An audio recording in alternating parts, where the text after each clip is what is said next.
Well, it's been a while since I messed with any computer stuff, and my curiosity is getting the best of me. I think it's time to get this Dell off the shelf and take a look at it. So let me see if I can get this monster down and put it in the workbench.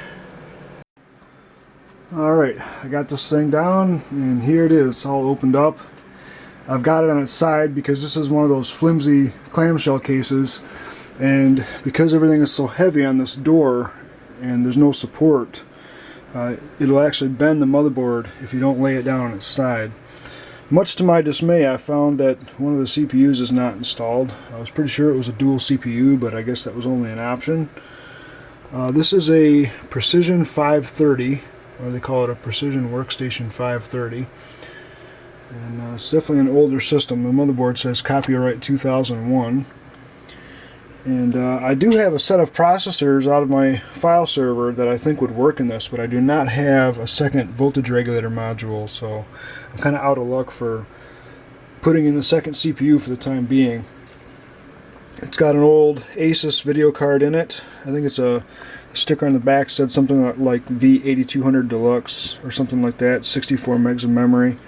I know it's an old one because it doesn't even have DVI on it, and even my old GeForce 3 card had DVI, so this thing must be pretty darn old. It's got a pair of SCSI drives in there. I believe they're 160 gigs, but I'm not sure. And there's also an IDE drive and an IDE DVD optical drive. And I believe there's 2 gigs of RD RAM installed. There's originally 1 gig from the factory, according to the sticker. So I also dug up my matching keyboard and mouse that lay around my shop. Let me get this thing hooked up and see what it does. Alright, first power up. Let's see, I think the button's right up here. I can't quite see what I'm pushing on here.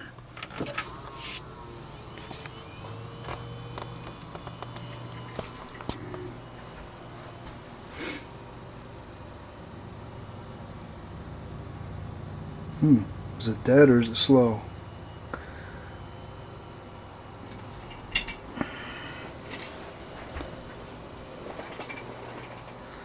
I think it's dead, man.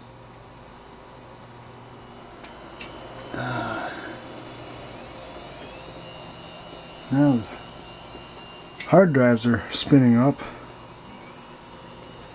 So maybe it's just that Asus video card that's toasted. Or loose in the slot. Could be either.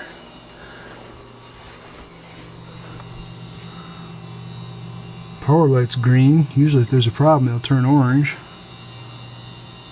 So, not sure what the deal is here. Let me open it back up and take a look. Well, because of the crappy flimsy case, the video card was popped halfway out of the slot, despite having a lock, which doesn't apparently work. Let's try this again. And it looks like the fan's messed up too because it doesn't want to keep spinning. Alright, one more try here.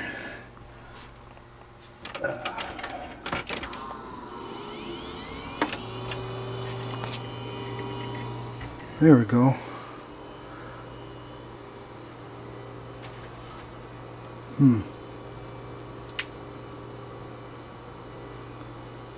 F2 set up.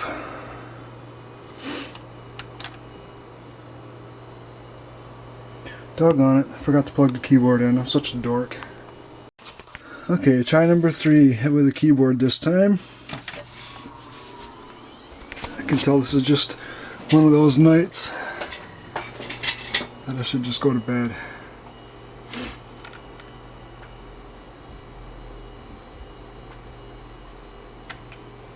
Okay, entering setup. I got a piece of dust on my camera lens. I hate when that happens.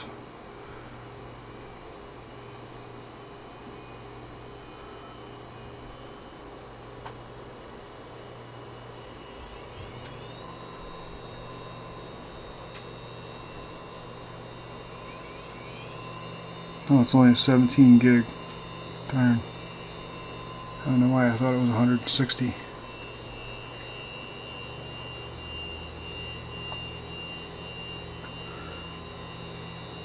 So SCSI Ultra 160s where I got the 160 from. What do we got? So it's a Xeon 1.8 gigahertz. Something's been changed on this because the sticker on top said 1.7, and it's only got 1 gig of RAM. So, well, no, yeah, 1 gig. Sheesh. It's not what I thought it was.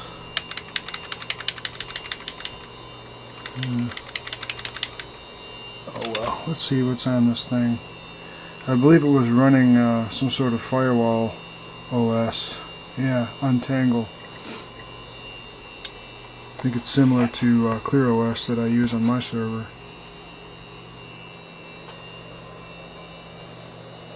I have never used Untangle before, so this is a first for me.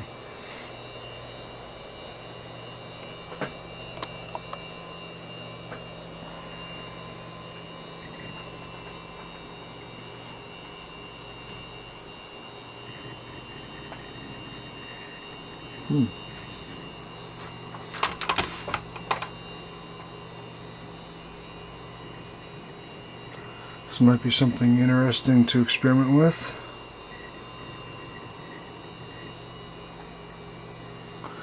It's odd, the camera's not picking up the green bar unless I get closer to the screen. Must be clipping white on the camera.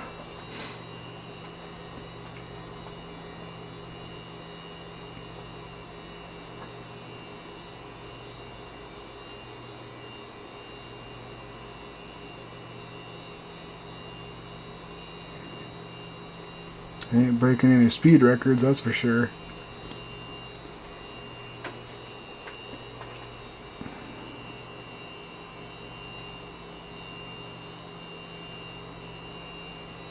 Wonder if it's waiting for something on the network. I actually don't have it connected to the network at the moment.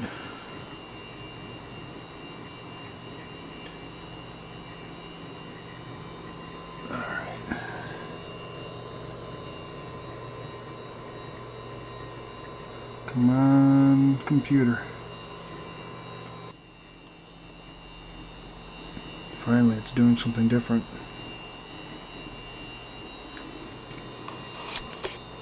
Ah. There we go. Yeah, it's just a sort of server. I'm not familiar with Untangle at all. I'll have to read up on it. Turn on screensaver. Turn off screensaver.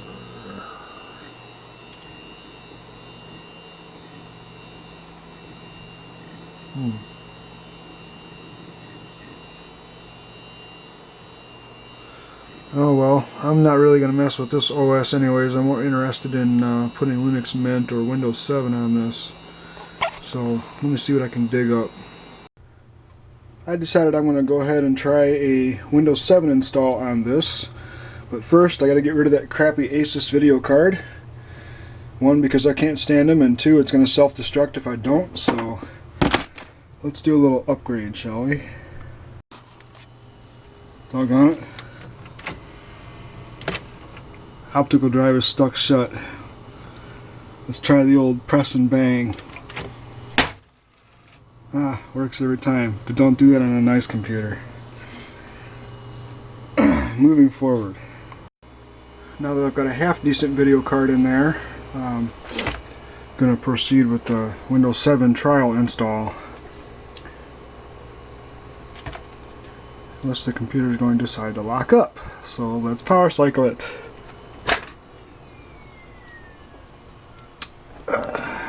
Wouldn't surprise me if there's dirty RAM sockets or some other bad connection that's been aggravated by the little press and bang tactic.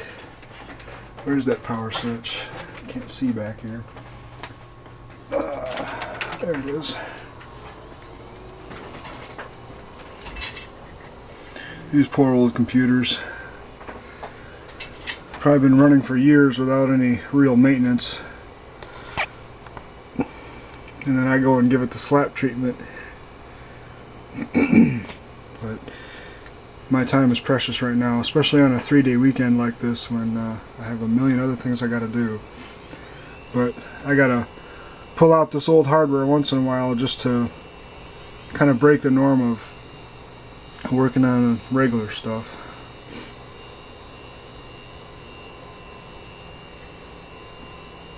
Oops, probably previous voltage failure. Well, I don't care, so F1 key to continue. Well, darn it. I should have went to the boot menu because it didn't default to the optical drive. Knowing my luck, the optical drive doesn't work. So let's try the boot menu.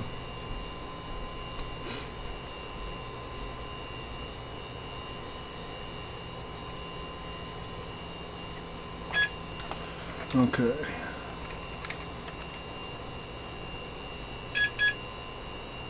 Well, darn it. Let me take a look at the DVD drive.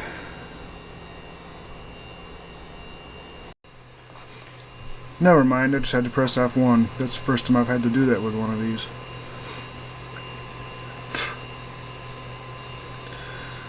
Ah, this familiar screen. You guys don't need to watch this whole thing. Well, I accidentally deleted the diagnostics partition on the hard drive, but not a huge deal. It's only a 20 gig drive anyway, and even if I ever did do something with this computer, I'd just redo that partition or not even bother with it, because I really never use those. More than likely this computer, I'm just going to experiment for a little bit here and end up parting it out because it's just too old to really use. Unless I can find a really good deal on a second processor and a couple gigs of that RD RAM that's in there, I really can't do a lot with this. It's basically a glorified Pentium 4, which I phased those out of my stuff a long time ago. So yeah, so I've got up there on the shelf that HP system up there. That's a dual core Athlon 64 that would probably walk all over this. And I think it's also got 2 gigs of RAM in it. So, and since that's just sitting around, I probably don't have any use for something even older like this. But just doing this for the fun of it, see what kind of performance I can get out of this, even with the one CPU. And I know you guys like to watch me work on old hardware once in a while, so we'll just do it for fun.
Okay, that's loud enough.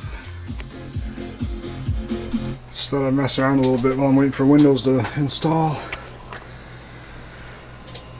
Ay, ay, ay.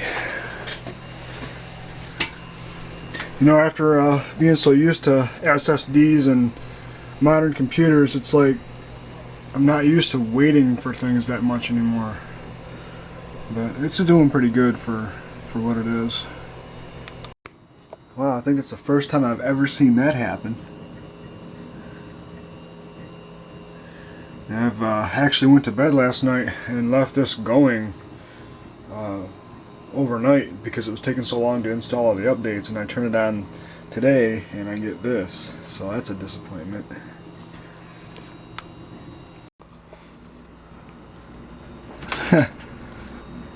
Man, this thing is slow.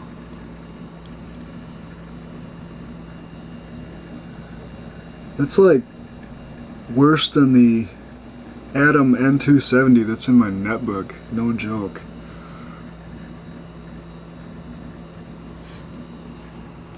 And I know this system probably would be half decent if it had both processors and a couple gigs of RAM, but like this, it's just not usable. It's constantly accessing the hard drive, which, you know, brings the rest of the system to a screeching halt. And you just can't really do much with it. So, I don't know. It was fun to mess with anyway. I just wish it didn't take so many hours to get to a point where I could even run a test on it.